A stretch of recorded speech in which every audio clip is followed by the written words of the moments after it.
আসসালামু আলাইকুম, স্বাগত জানাচ্ছি আরটিভির দুপুরের সংবাদে। আপনাদের সাথে আছি আমি পারভিন মিতু। দেশের 12 জেলার বন্যা পরিস্থিতি অনেকটাই অপরিবর্তিত রয়েছে। বানের পানিতে তলিয়ে গেছে লাখ লাখ মানুষের বাড়িঘর ও ফসলি জমি। সুপেয় পানি ও খাবার সংকটে দুর্বিষহ জীবন কাটছে বানভাসী মানুষদের। বন্যা পূর্বাভাস ও সতর্কীকরণ কেন্দ্রের সর্বশেষ তথ্য বলছে, চট্টগ্রাম ও বৃহত্তর সিলেট অঞ্চলের বড় নদীগুলোর পানি ধীরে ধীরে কমতে শুরু করেছে। প্রতিনিধিদের তথ্য ছবিতে সাইয়েদ মাহমুদের রিপোর্ট।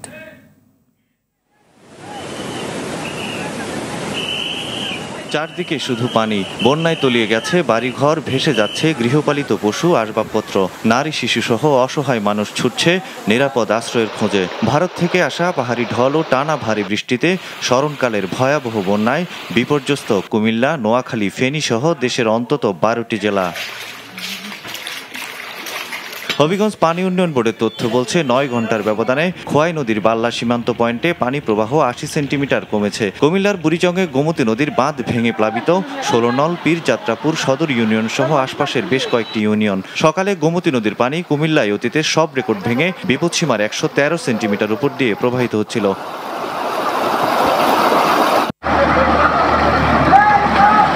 চারিদিকে দিয়ে পানি ঢুকি সব ভরে গেছে।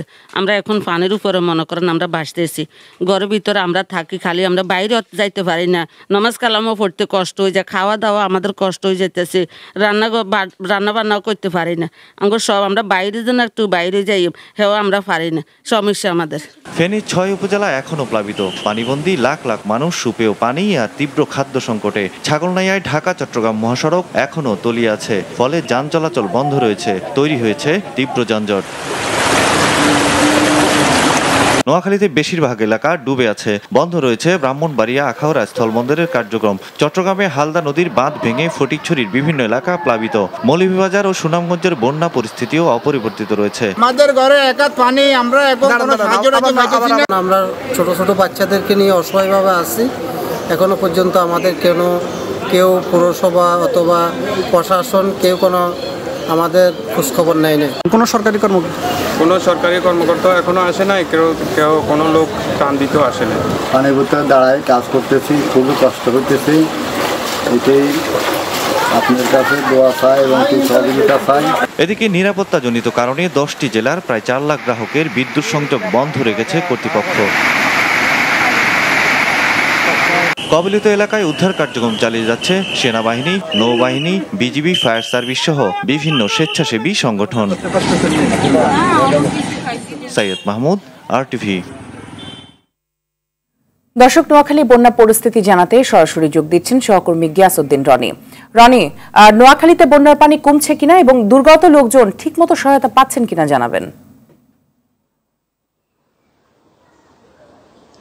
মিতু, ধন্যবাদ। আপনি যেমনটি জানতে চেয়েছিলেন, গতকাল থেকেই নোয়াখালীতে বৃষ্টি বন্ধ রয়েছে, আর এই বৃষ্টি বন্ধ থাকার কারণে কিন্তু নোয়াখালীতে বন্যার পানি কিছুটা কমেছে এবং আজ সকাল থেকেই নোয়াখালীর কোম্পানিগঞ্জ সুবর্ণচর এলাকায় রোদের দেখা মিলেছে। দীর্ঘ 8 দিন পর নোয়াখালীতে এই রোদের দেখা মিলে, আর এই রোদের কারণেই স্থানীয়রা আশঙ্কা করছে যে বন্যার পানি কিছুটা কমবে। আর স্থানীয় প্রশাসন তাদের পক্ষ থেকে সর্বাত্মক ত্রাণ সহায়তা দিচ্ছে। আমাকে আজকে নোয়াখালী জেলা প্রশাসক দেওয়ান মাহবুবুর রহমান কিছুক্ষণ আগে জানিয়েছেন যে জেলা প্রশাসনের পক্ষ থেকে বন্যা দুর্গতের জন্য 800 মেট্রিক টন চাউল, নগদ 25 লক্ষ টাকা এবং 1000 প্যাকেট শুকনো খাবার বিতরণ করা হয়েছে। জেলা প্রশাসক আমাকে আরো জানিয়েছেন যে জেলা প্রশাসনের পক্ষ থেকে বন্যা দুর্গতদের জন্য 87টি মেডিকেল টিম প্রস্তুত রাখা হয়েছে। স্থানীয়রা আশা করছে বৃষ্টি বন্ধ থাকলে এবং ফেনীর মুহুরী নদীর পানি যদি নোয়াখালীতে প্রবাহিত না হয়, বন্যা পরিস্থিতি উন্নতি হবে বলে তারা আশা প্রকাশ করছে। মিতু, আমার কাছে ছিল নোয়াখালীর বন্যা পরিস্থিতি নিয়ে সর্বশেষ তথ্যই। আপনাকে ধন্যবাদ আমাদের সাথে যুক্ত হওয়ার জন্য। দর্শক, এতক্ষণ দেখছিলাম নোয়াখালী পরিস্থিতি, এবার লক্ষ্মীপুর পরিস্থিতি জানাতে সরাসরি যোগ দিচ্ছেন সহকর্মী পলাশ সাহা। পলাশ, লক্ষ্মীপুরে কত সংখ্যক পরিবার পানিবন্দী রয়েছে এবং তাদের উদ্ধার ও খাবার সরবরাহে কি উদ্যোগ দেখছেন? মিতু, আপনি আসলে যেমনটি জানাচ্ছিলেন যে আসলে গত কয়েকদিনের টানা বর্ষণে কিন্তু লক্ষ্মীপুরে বন্যা পরিস্থিতি তৈরি হয়েছে। এলাকার কিন্তু বিভিন্ন জায়গায় যে জলাবদ্ধতা তৈরি হয়েছে সেই জলাবদ্ধতার কারণে কিন্তু প্রায় 6 লক্ষাধিক পরিবার যারা রয়েছেন তারা এক প্রকার পানিবন্দী হয়ে রয়েছেন। আর এই যে ভারী বর্ষণে কিন্তু যে রাস্তাঘাট, ফসলি জমি যে বীজতলা সেগুলো কিন্তু তলিয়ে গেছে। আপনারা আমার যে পিছনে দেখতে পাচ্ছেন যে এখানকার যে বসত বাড়িগুলো রয়েছে সেগুলোতে কিন্তু যে বাড়ির ঘরের ভিতরে পানি ঢুকে পড়েছে। আর এখানকার যারা রয়েছেন তারা আসলে মাটির চুলায় রান্নাবান্না করার কারণে গত কয়েকদিন থেকে তাদের যে রান্নাবান্না রয়েছে সেগুলো বন্ধ রয়েছে এবং সড়কগুলো আসলে পানির নিচে তলিয়ে যাওয়ার কারণে তারা কিন্তু যে ভেলা বা নৌকায় করে তারা যে আসা যাওয়া করছেন। এবং আমি এখানকার যে ভারী বর্ষণ, সে ভারী বর্ষণে কিন্তু জেলার প্রায় 40,000 পুকুরের যে মাছ, সে মাছ কিন্তু যে বেশি গিয়েছে এবং এতে করে কিন্তু জেলাতে প্রায় 80 কোটি টাকার যে মৎস্য চাষিরা ক্ষয়ক্ষতির সম্মুখীন হয়েছে বলে যে মৎস্য চাষিরা কিন্তু আমাকে জানিয়েছেন। এছাড়া কিন্তু জেলার বিশেষ করে রামগতি এবং কমলনগর যে উপকূলীয় অঞ্চলগুলো রয়েছে সেই উপকূলীয় অঞ্চলে মেঘনার অতিরিক্ত যে জোয়ার, সেই জোয়ারের কারণে যে নির্মাঞ্চল, সেই নির্মাঞ্চল প্লাবিত হয়ে কিন্তু সেখানকার যে বসতবাড়ি এবং যে কয়েকটি গ্রাম সেগুলো কিন্তু প্লাবিত হওয়ার কারণে সেখানকার যারা স্থানীয় রয়েছেন তারা কিন্তু এক প্রকার যে মানবেতরভাবে তারা জীবনযাপন করছেন। তবে গতকাল থেকে কিন্তু এখানকার যে বৃষ্টি কিন্তু হচ্ছে না এবং আজকে সকাল থেকে কিন্তু রোদের দেখা মিলেছে এবং এতে করে কিন্তু স্থানীয়রা 55টি পরিবার যারা রয়েছেন তারা এই মুহূর্তে আশ্রয় নিয়েছেন এবং অন্যান্য যারা রয়েছেন তারা হয়তো এখনো বাড়িতে অবস্থান করছেন। তারা বলছেন যে পানি আরো বাড়লে তারা আশ্রয় কেন্দ্রে গিয়ে তারা আশ্রয় নেবেন। এছাড়া আমি জেলা প্রশাসকের সাথে কথা বলেছি, তিনি জানিয়েছেন যে লক্ষ্মীপুরে 189টি যে আশ্রয় কেন্দ্র প্রস্তুত রাখা হয়েছে এবং যারা বন্যা কবলিত রয়েছে তাদেরকে আমি ইতিমধ্যে বলা হয়েছে আশ্রয় কেন্দ্রে আসার জন্য এবং আশ্রয় কেন্দ্রগুলোতে শুকনো খাবার এবং ওষুধ, স্যালাইন এগুলো বিতরণের কার্যক্রম কিন্তু অব্যাহত রয়েছে। মিতু, ধন্যবাদ আপনাকে আমাদের সাথে যুক্ত হওয়ার জন্য। দর্শক, কুমিল্লায় গোমতীর বাঁধ ভেঙে একের পর এক জনপদ প্লাবিত হচ্ছে। শহরের বিভিন্ন এলাকাতেও পানি ঢুকে পড়েছে। বিস্তারিত জানাতে এবার সরাসরি যোগ দিচ্ছেন সহকর্মী আবুল খায়ের। খায়ের, আমরা ইতিমধ্যে জেনেছি কুমিল্লায় বাঁধ ভেঙে বন্যা পরিস্থিতির অবনতি হয়েছে, তো সার্বিক পরিস্থিতি আসলে কি দেখছেন? জি মিতু, মূলত বাঁধটি ভেঙেছে কুমিল্লা জেলার বুড়িচং উপজেলার বুরবুরিয়া এলাকা দিয়ে। রাত বাঁধটি ভেঙে যাওয়ার পর কিন্তু আস্তে আস্তে এটা বিস্তীর্ণ এলাকায় ভাঙা অব্যাহত। বাঁধের ভাঙার শুরুতে আমরা দেখেছি যে 50 মিটারের মতো ভেঙেছিল, এখন কিন্তু তা ভেঙে পরিণত হয়েছে। এতে কিন্তু গোমতীর যেই প্রবাহিত প্রবল যেই পানির স্রোত, সেই পানির স্রোত কিন্তু লোকালয়ে প্রবেশ করছে। এই গোমতীর ভাঙনে কিন্তু জেলার বুড়িচং উপজেলার 16 নল, পীর যাত্রাপুর সহ আশপাশের বেশ কয়েকটি ইউনিয়ন এখন প্লাবিত হয়েছে। এই পানি কিন্তু প্রবাহিত হচ্ছে এখন বুড়িচং থেকে ব্রাহ্মণপাড়াও গড়িয়ে যাচ্ছে কিন্তু পানিগুলো। আর আমরা দুর্গত এলাকায় এসে দেখেছি সকাল থেকেই কিন্তু সেনাবাহিনীর লোকজন উদ্ধার তৎপরতা চালাচ্ছে। কিন্তু স্থানীয়দের সাথে যখন আমরা কথা বলে দেখলাম যে উপজেলা প্রশাসন এবং জেলা প্রশাসনের পক্ষ থেকে কিন্তু তাদেরকে কোনো সহযোগিতা করা হয় না এবং উপজেলা প্রশাসনের কোনো কর্তা ব্যক্তি এখনো উপস্থিত হয় নাই বলে স্থানীয় লোকজন অভিযোগ করেছেন। আমরা দেখেছি যে সেনাবাহিনীর বেশ কয়েকটি স্পিড বোট দুর্গত মানুষকে বিভিন্ন বাড়িতে যারা আটকা পড়েছে, যারা শিশু আটকা পড়েছে, নারীরা আটকা পড়েছে, তাদেরকে কিন্তু উদ্ধারে তারা অভিযান চালাচ্ছে এবং তারা যে গিঞ্জি এলাকা রয়েছে, গ্রামের মেঠুপথ রয়েছে, স্পিড বোট নিয়েও তাদের চলাচল করতে অনেকটাই কষ্ট হচ্ছে।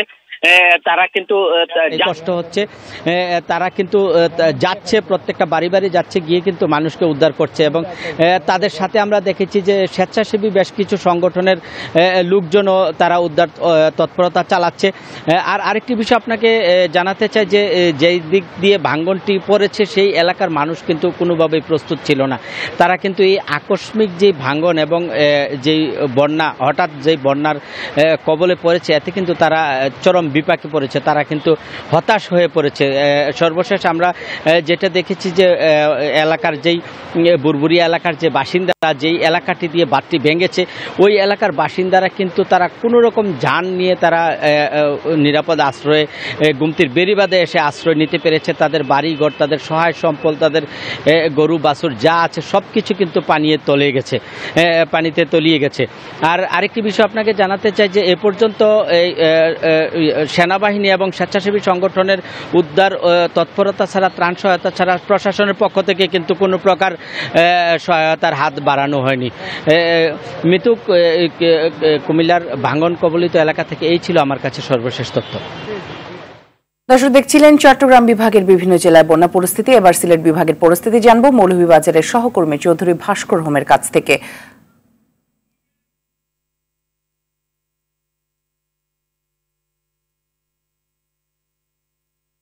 দর্শক আপনাদেরকে জানিয়ে রাখি, ১.৫ মাসের মাথায় কিন্তু আবারও বন্যা কবলিত হয়েছে বৃহত্তর সিলেট বিভাগ। বিশেষ করে সিলেট সদর এবং মৌলভীবাজার, হবিগঞ্জ এবং সুনামগঞ্জ জেলা, এই 4টি জেলার উপর দিয়ে কিন্তু প্রায় ১.৫ মাসের মধ্যেই কিন্তু আবারও বন্যা কবলিত হয়ে পড়ে পুরো সিলেট বিভাগ। পুরো বিভাগ জুড়েই কিন্তু ব্যাপক ক্ষতিগ্রস্ত হয়েছে এই দ্বিতীয় দফার বন্যার কারণে। তো আমি এখন এই মুহূর্তে দাঁড়িয়ে আছি মৌলভীবাজার জেলার কমলগঞ্জ উপজেলার ধলাই নদীর পার এলাকায়। আপনি হয়তো আমার পিছনে দেখতে পাচ্ছেন, এইখানের অধিকাংশ কৃষিক্ষেতি বন্যার পানিতে তলিয়ে গেছে, নষ্ট হয়ে গেছে বীজতলা। ব্যাপকভাবে ক্ষতিগ্রস্ত হয়েছেন এখানকার কৃষকরা। এখনও মৌলভীবাজার জেলার যদিও 7টি উপজেলা বন্যা কবলিত হয়, কিন্তু এর মধ্যে বিশেষ করে 3টি উপজেলাতেই কিন্তু ভয়াবহ ক্ষতি সাধিত হয়েছে। বিশেষ করে কমলগঞ্জ, কুলাউড়া, রাজনগর এবং মৌলভীবাজার সদর উপজেলা। তো আমি এই মুহূর্তে যে চিত্রটি আপনাদেরকে দেখিয়েছি, এইখানে কিন্তু গতকালকেও হাঁটু কোমর সমান পানি ছিল, কিন্তু এই পানিটি আজকে বৃষ্টিপাত না হওয়ায় কিন্তু পানিটি আস্তে আস্তে নেমে গেছে, রাস্তা থেকে পানিটি কিন্তু নেমে গেছে। তবে গ্রামীণ এলাকা এখনও পানিতে তলিয়ে রয়েছে। তো এই ছিল আমার কাছে মৌলভীবাজার থেকে বন্যা কবলিত এলাকার সর্বশেষ তথ্য। মৌলভীবাজার থেকে জানাচ্ছিলেন চৌধুরী ভাস্কর হোম। এদিকে আগামী 24 ঘন্টায় ভারী বর্ষণের পূর্বাভাস নেই। সেক্ষেত্রে দেশের পূর্বাঞ্চলের বন্যা পরিস্থিতির উন্নতির আশা করছে বন্যা পূর্বাভাস কেন্দ্র। পানি ভবনে ব্রিফিংয়ে নির্বাহী প্রকৌশলী সর্দার উদয় রায়হান জানান, 7টি নদীর পানি বিপদসীমা অতিক্রম করায় বন্যায় 5 জেলা সবচেয়ে বেশি আক্রান্ত হয়েছে। দুর্যোগ ব্যবস্থাপনা ও ত্রাণ মন্ত্রণালয় জানিয়েছে, বন্যা প্লাবিত হয়ে 11 জেলায় অন্তত 44 লাখ মানুষ দুর্ভোগে পড়েছে। এ পর্যন্ত মারা গেছেন 13 জন। সাকিবুর রহমানের রিপোর্টে থাকছে বিস্তারিত। বৃষ্টি আর ভারত থেকে আসা ঢলে স্মরণকালের ভয়াবহ বন্যার সম্মুখীন ফেনী নদীর তীরবর্তী সাধারণ মানুষ। হালদা নদীর বাঁধ ভেঙে চরম উৎকণ্ঠায় মিরসরাই উপজেলার লাখো মানুষ। ঘর, খাবার, পানি, বিদ্যুৎহীন, সঙ্গে যোগাযোগ বিচ্ছিন্ন লাখো মানুষ খুঁজছে বেঁচে থাকার আশ্রয়। এমন পরিস্থিতি আগে দেখেনি এ অঞ্চলের মানুষ। সচিবালয়ে সংবাদ সম্মেলনে দুর্যোগ ও ত্রাণ মন্ত্রণালয় জানায়, এখন পর্যন্ত 11 লাখের বেশি মানুষ বন্যায় কবলিত। তাদের জন্য ত্রাণের ব্যবস্থা করছে সরকার। মৃতের আমরা সব তালিকা পেয়েছি, 2 জন মহিলা সহ মোট 13 জন, কুমিল্লায় 4 জন, ফেনীতে 1 জন, চট্টগ্রামে 2 জন, নোয়াখালী 1 জন, ব্রাহ্মণবাড়িয়া 1 জন, লক্ষ্মীপুরে 1 জন এবং কক্সবাজার 3 জন। তবে বন্যা পরিস্থিতি নিয়ে সুসংবাদ দিল পূর্বাভাস কেন্দ্র। আগামী 24 থেকে 48 ঘন্টায় উন্নতি হবে পরিস্থিতি, যদিও বিপদসীমার উপরে আছে নদীর পানি। নদীর পানি ইতিমধ্যে উজানে ধীরগতিতে কমছে। তো সামগ্রিকভাবে আমরা এর ফলে আশা করছি যে আগামী 24 ঘন্টায় বন্যা পরিস্থিতি, এসব অঞ্চলে বন্যা পরিস্থিতির উন্নতি হবে। এবং যেহেতু এই নদীগুলো আকস্মিক বন্যাপ্রবণ নদী, সেহেতু পানি দ্রুত গতিতে হ্রাস পাওয়ার সম্ভাবনা রয়েছে। এবং এর ফলে আগামী 48 ঘন্টার মধ্যে অনেক স্থানে, এই আক্রান্ত স্থানগুলোর অনেক স্থানে পানি বিপদসীমার নিচে নেমে আসতে পারে। নদীর বাঁধ খোলার বিষয়ে ভারতের সঙ্গে বাংলাদেশের তথ্য আদান প্রদানের চুক্তি নেই। ভবিষ্যতে কাঠামোগত ও পূর্বাভাসজনিত তথ্য বিনিময়ের বিষয়ে আলোচনা করা হবে বলে জানিয়েছে বন্যা পূর্বাভাস ও সতর্কীকরণ কেন্দ্র। ভারতের সাথে যে আমাদের যে নদ নদীর পানি বিজ্ঞান তথ্য আদান প্রদান করা হয়, এটি মূলত হচ্ছে পানি স্টেশনের মানে উজানের পানির তথ্য আর কি, নদ নদীর পানির তথ্য। তবে কোনো কাঠামোগত তথ্যাদি ভারতের সাথে মানে এই মুহূর্তে আদান প্রদান করা হয় না। অর্থাৎ বিভিন্ন বাঁধ বা ব্যারেজ অথবা অন্যান্য জল নিয়ন্ত্রণ কাঠামোর যে তথ্যাদি, সেগুলো আসলে এই মুহূর্তে মানে এই দ্বিপক্ষীয় চুক্তির আওতায় মানে আলোচনা করা হয় না। রাজধানীর চারপাশে নদীর পানি বৃদ্ধির প্রসঙ্গে জানানো হয়, ঢাকা বন্যা ঝুঁকিতে নেই। ঢাকার আশেপাশে নদীর পানি বাড়ছে, তবে এগুলো এখনো বিপদসীমার যথেষ্ট নিচে আছে। সাকিবুর রহমান, RTV, ঢাকা। প্রাণ নিয়ে বন্যার্তদের পাশে দাঁড়িয়েছেন বৈষম্য বিরোধী ছাত্র আন্দোলনের শিক্ষার্থীরা। সকাল থেকে একদল শিক্ষার্থী ঢাকা বিশ্ববিদ্যালয় TSC-তে গণত্রাণ সংগ্রহ কার্যক্রমে ব্যস্ত সময় পার করছেন।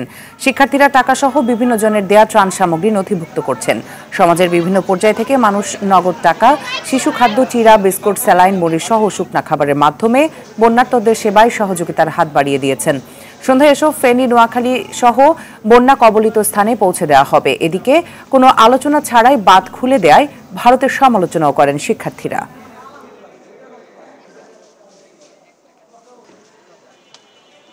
পুরায় যেখান থেকে মূলত বাঁধ ছেড়ে দেওয়া হয়েছে সেখানে গতকাল বিকাল থেকে বৃষ্টি নেই বললে চলে।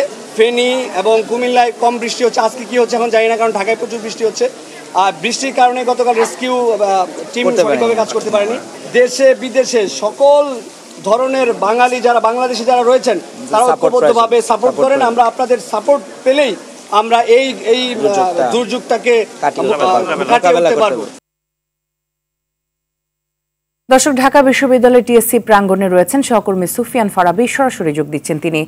ফারাবি, কি পরিমাণ ত্রাণ সংগ্রহ হয়েছে আর কখন নাগাদ এসব ত্রাণ সামগ্রী নিয়ে রওনা হবেন শিক্ষার্থীরা?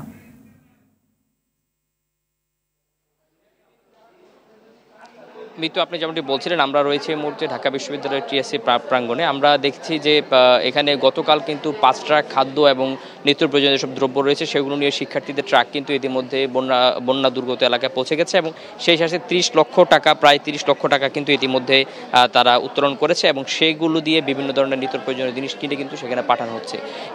আজকেও কিন্তু একই কার্যক্রম চলছে এবং আমরা সকাল থেকে দেখছি যে ঢাকার বিভিন্ন প্রান্ত থেকে মানুষ আসছেন এবং তারা এসে কিন্তু শুকনো খাবার নিয়ে আসছেন এবং বিশুদ্ধ যে খাবার পানি সেগুলো নিয়ে আসছেন, সেই সাথে জামা কাপড় বা মহিলাদের যেসব প্রয়োজনীয় যেসব রয়েছে সেগুলো রয়েছেন। তবে তাদের সঙ্গে আমরা কথা বলেছিলাম, তারা বেশ কিছু পণ্যের এখন পর্যন্ত সংকট দেখতে পাচ্ছেন এবং এমন কিছু বিষয় তারা বলছেন যেগুলো হচ্ছে আমরা দেখি যে আসলে তাদের প্রয়োজন রয়েছে। আমরা একটু কথা বলতে চাই, এখানে একজন সমন্বয়ক রয়েছেন, তার সঙ্গে আসলে আপনারা কি কি পণ্যগুলো পাচ্ছেন এবং আসলে কোন কোন বিষয়গুলো আরও আপনাদের বেশি প্রয়োজন? থ্যাংক ইউ আপনাকে। আসলে আমি সমন্বয়ক না, আমি হচ্ছে এক্স স্টুডেন্ট। তো আজকে শুক্রবার দেখে আমার অফ ডে, আমি আসছি ভলেন্টিয়ার হিসেবে, আমার ছোটো ভাইদের সাথে কাজ করতেছি সকাল থেকেই। তো আপনারা দেখতেছেন যে এখানে আমরা প্রচুর পরিমাণ পানি, জামা কাপড়, মুড়ি, চিড়া এগুলাই বেশি আসতেছে, শুকনো খাবারগুলো আসতেছে। কিন্তু আমি স্পেসিফিক্যালি যে জিনিসগুলোর কথা বলবো যে শিশু খাদ্যগুলো যেমন দুধ, তারপর হচ্ছে মেডিসিনগুলোর এখন খুবই জরুরি। স্যালাইন পর্যাপ্ত পরিমাণ আসতেছে, কিন্তু স্যালাইন এবং ওষুধ পর্যাপ্ত পরিমাণ আসতেছে না। আমি বলবো এগুলো একটু বেশি করে দেওয়ার জন্য। কিন্তু পানি, মুড়ি, চিড়ি আপনারা দেখতে পাচ্ছেন আমার পিছনে, আমি মুড়ি সেকশনটা দেখতেছি, তো মুড়ি আমি কালেকশন করতেছি। মুড়ি এবং চিড়া প্রচুর পরিমাণে আছে, কিন্তু ওষুধের বিষয়গুলো আমি বলবো। এছাড়াও রেইনকোট আছে, যেসব নিত্য প্রয়োজনীয় জিনিসগুলো বেশি দরকার ওই সিচুয়েশনে, যেমন বৃষ্টি হচ্ছে রেইনকোটের দরকার এবং হচ্ছে লাইফ জ্যাকেট দরকার। এই জিনিসগুলো আমি মনে হয় বেশি ফোকাস করলে ভালো হয়। যারা এখনও ত্রাণ দিবেন, যারা এখনও দিতে চাচ্ছেন, আমি আশা করব যে তারা যেন ইভেন ফিটকারি, এই জিনিসগুলো, এইটা হচ্ছে মোস্ট ইম্পর্টেন্ট, যে হচ্ছে পানি শোধনের জন্য ফিটকারি দরকার। সেই ধন্যবাদ আপনাকে। জি, থ্যাংক ইউ। আমরা রয়েছে এই মুহূর্তে ঢাকা বিশ্ববিদ্যালয়ে, আমরা কিন্তু কথা বলছিলাম এখানে যারা হচ্ছে ভলান্টিয়ার রয়েছেন তাদের সঙ্গে, এবং তারা কিন্তু যে কথাটা বলছেন যে শিশু খাদ্যের ব্যাপক আসলে সংকট এখন পর্যন্ত তারা দেখতে পাচ্ছেন। মৃত্যু, এই ছিল আমার কাছে ঢাকা বিশ্ববিদ্যালয় টিএসসি থেকে সর্বশেষ তথ্য। ধন্যবাদ আপনাকে। এবার ভারতের বন্যা পরিস্থিতি। প্রবল বৃষ্টিতে সৃষ্ট বন্যায় বিপর্যস্ত ভারতের ত্রিপুরা রাজ্য। সেখানে গেল 4 দিনে অন্তত 19 জনের প্রাণহানি ঘটেছে। শুধু বৃহস্পতিবারে বৃষ্টির কারণে ভূমিধসে একই সঙ্গে 2 পরিবারের 7 জনের মৃত্যু হয়েছে। ভয়াবহ এই বন্যায় বিপর্যস্ত হয়ে পড়েছে কয়েক লাখ মানুষ। বিস্তারিত রাকিব হাসানের রিপোর্টে। স্মরণকালের ভয়াবহ বন্যার কবলে ভারতের ত্রিপুরা। ক্রমাগত এই পরিস্থিতি দিন দিন আরও খারাপের দিকে যাচ্ছে। দেশটির আবহাওয়া অফিস বলেছে, ত্রিপুরার বিস্তীর্ণ অংশে ভারী থেকে অতি ভারী বৃষ্টি আরও কয়েকদিন চলবে। ত্রিপুরার 8টি জেলায় জারি করা হয়েছে রেড অ্যালার্ট। এদিকে 4 দিনে টানা বৃষ্টিতে রাজ্যটির একাধিক নদীর পানি বেড়েছে। ধলাই, গোয়াই, দক্ষিণ ত্রিপুরা, পশ্চিম ত্রিপুরা, উত্তর ত্রিপুরা এবং ঊনকোটির মতো রাজ্যের 6টি জেলায় নদীর পানি বিপদসীমার উপর দিয়ে বইছে। বন্যার কারণে অন্তত 17 লাখ মানুষ বিপর্যস্ত হয়েছে। রাজ্যের পাশাপাশি দেশটির জাতীয় বিপর্যয় মোকাবেলা বাহিনীও উদ্ধার কাজে অংশ নিয়েছে ত্রিপুরায়। প্রবল বৃষ্টির কারণে বারবার ধসও নামছে। এতে রাজ্যটিতে বিপদ আরও বাড়ছে। বন্যার কারণে রাজ্যের রেল পরিষেবা আপাতত বন্ধ। সেই সঙ্গে বন্ধ করে দেয়া হয়েছে স্কুল, কলেজ সহ সব শিক্ষা প্রতিষ্ঠান। টেলিযোগাযোগ ব্যবস্থা ব্যাহত হয়েছে একাধিক জেলায়। রাকিব হাসান, RTV।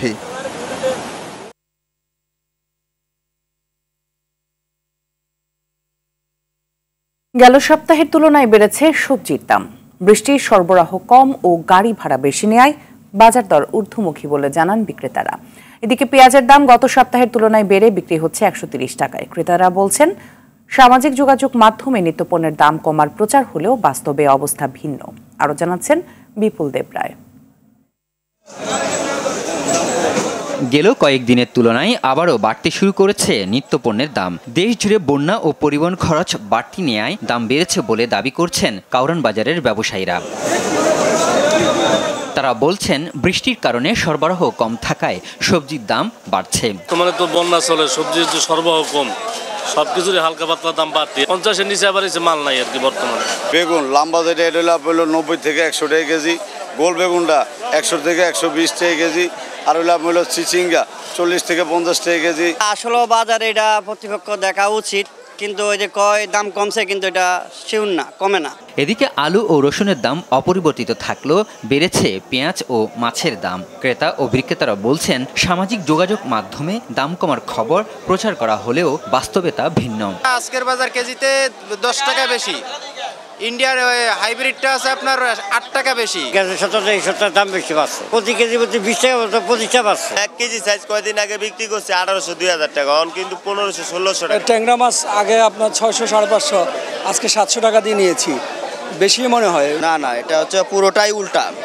আমি নিজেও ভাবছিলাম যে সবকিছু কমে গেছে, বা অনলাইনে বা ফেসবুকে সবকিছু দেখি কমছে, বাট এখন বাজারে এসে দেখি সব আগের মতোই দাম, কোনো কিছু কমার কোনো কিছুই দেখি না। বাজার মনিটরিংয়ে জোর দেওয়ার পাশাপাশি ভোগ্যপণ্যের দাম কমাতে সময় উপযোগী পদক্ষেপ নিতে হবে বলে জানান ক্রেতারা। বিপুল দেবরাই, RTV, ঢাকা। এবার অন্যান্য প্রসঙ্গ। ছাত্র জনতার আন্দোলনে সাভারে কলেজ শিক্ষার্থী মোহাম্মদ আব্দুল আহাদ সৈকত নিহতের ঘটনায় সাবেক প্রধানমন্ত্রী শেখ হাসিনাকে প্রধান আসামি করে 126 জনের নামে হত্যা মামলা হয়েছে। মামলার বিষয়টি নিশ্চিত করেছেন সাভার মডেল থানার ভারপ্রাপ্ত কর্মকর্তা আতিকুর রহমান। ছাত্র আন্দোলনে টাঙ্গাইলের মির্জাপুর উপজেলার গোড়াইয়ে কলেজ ছাত্র ইমন নিহতের ঘটনায় টাঙ্গাইলের সাবেক 2 মন্ত্রী আব্দুর রাজ্জাক ও আহসানুল ইসলাম টিটু, 7 MP সহ 148 জনের নামে হত্যা মামলা দায়ের হয়েছে। মির্জাপুর থানায় ইমনের ভাই সুমন বাদী হয়ে মামলা করেন। এদিকে সিরাজগঞ্জে বিএনপি কর্মী সুমন, আব্দুল লতিফ ও জেলা যুবদলের সহ সভাপতি সোহানুর রহমান নিহতের ঘটনায় সাবেক সচিব কবির বিন আনোয়ার, সংসদ সদস্য জানাতারা হেনরি সহ 463 জনের নাম উল্লেখ করে 3টি হত্যা মামলা হয়েছে।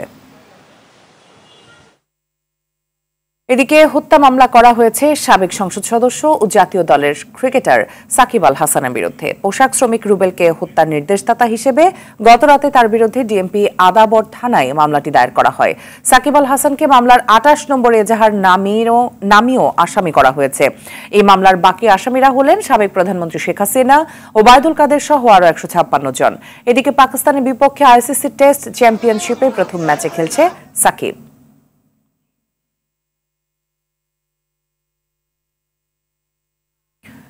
শেখ হাসিনা সরকারের সাবেক মন্ত্রী ওয়ার্কার্স পার্টির সভাপতি রাশেদ খান মেননকে আজ বিকেলে আদালতে তোলা হতে পারে। এর আগে বৃহস্পতিবার বিকেলে বনানী থেকে তাকে গ্রেপ্তার করে police.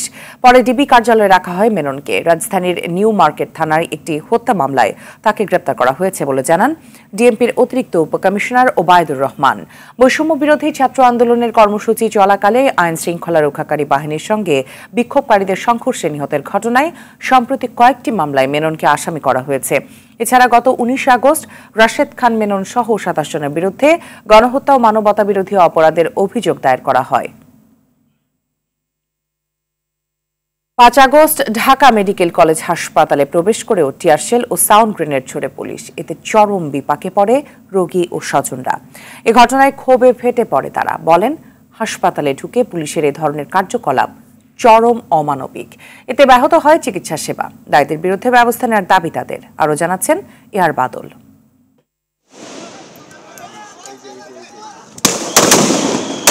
5 August Dhaka medical college এলাকা রণক্ষেত্রে পরিণত হয়। এই সময় গণগ্রেপ্তার চালায় পুলিশ। পুলিশের একটি টিম প্রথমে ঢাকা মেডিকেল কলেজ হাসপাতালের জরুরি বিভাগের গেটের সামনে অবস্থান নেয়। অপর আরেকটি দল ঢাকা মেডিকেল কলেজ হাসপাতালের পশ্চিম পাশে চানখারপুলে গিয়ে ছাত্র জনতার উপর গুলি চালাতে থাকে। ঢাকা মেডিকেল কলেজ হাসপাতালের জরুরি বিভাগের সামনে থাকা টিম হাসপাতালের ভেতরে প্রবেশ করে টিয়ার সেল ও সাউন্ড গ্রেনেড ছোড়ার পাশাপাশি চিকিৎসক ও রোগীর স্বজনদের উপর চড়াও হয়। এতে ক্ষোভে পেটে পড়েন নাজেহাল হওয়া ইন্টার্ন চিকিৎসকরা।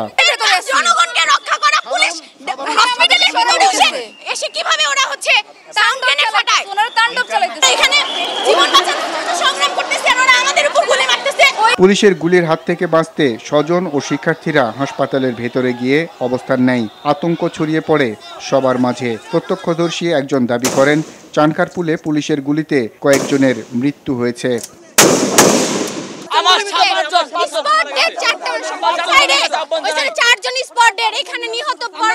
আমরা কি অপরাধ করছি? আমরা চুপচাপ ছিলাম। মেডিকেলের মতন একটা জায়গায় তারা কেন গুলি করবে? হাসপাতালের ভিতরে এসে পর্যন্ত আমাদের ভাই বোনদের গায়ে গুলি চালানো হয়েছে। এটা কোন মহল অমানবিক আচরণ? ডাইরেক্ট হেডশট করছে, যেটা কোন দেশের সংবিধানে। আপনারা দেখছেন আমার ভাইয়ের বুকে কিভাবে গুলি। ঢাকা মেডিকেলে ভাই কেন গুলি করলো ভাই? ঢাকা মেডিকেলের ভিতরে কেন গুলি চললো ভাই? প্রকাশ্যে মাথায় গুলি করেছে, বুকে গুলি করেছে, কোমরে। আমার ভাই আমার চোখের সামনে গুলি খেয়ে মরতেছে। আপনার মা নাই, আপনার বাবা নাই, আমাদের সামনে কেন? আমরা সেনাবাহিনী এবং প্রশাসনের কাছে বলবো, মিডিয়া ভাইদের কাছে বলবো, আমাদেরকে একটু রক্ষা করুন, আমাদেরকে একটু রক্ষা করুন। হাসপাতালের ভেতরে দেখা যায় গুলিবিদ্ধদের চিকিৎসা নেয়ার পাশাপাশি মাথায় গুলিবিদ্ধ কয়েকটি মরদেহ। সকালে এসে দেখি যে ওর ব্লাড বন্ধ হয় না, বন্ধ করাই যাইতেছে না। তারপরে এখন মারা গেছে, পরে আমরা এখন বসে আছি। কাশপুরে গোলাগুলি হয়েছিল, তখন কাশপুরে আমার বাচ্চা মেডিকেলে ওইখানে গুলি খাইছিল রানের মধ্যে। এ ঘটনায় দায়ীদের বিরুদ্ধে কঠোর শাস্তিমূলক ব্যবস্থা নেওয়ার দাবি ছাত্র জনতার। AR বাদল, RTV, ঢাকা। দুপুরের সংবাদ এ পর্যন্ত। সর্বশেষ সংবাদ জানতে যে কোনো মোবাইল ফোন থেকে 2414 নম্বরে ডায়াল করুন। জেলা সংবাদ বিকেল 4:45টায় দেখার আমন্ত্রণ রইল। ধন্যবাদ সবাইকে।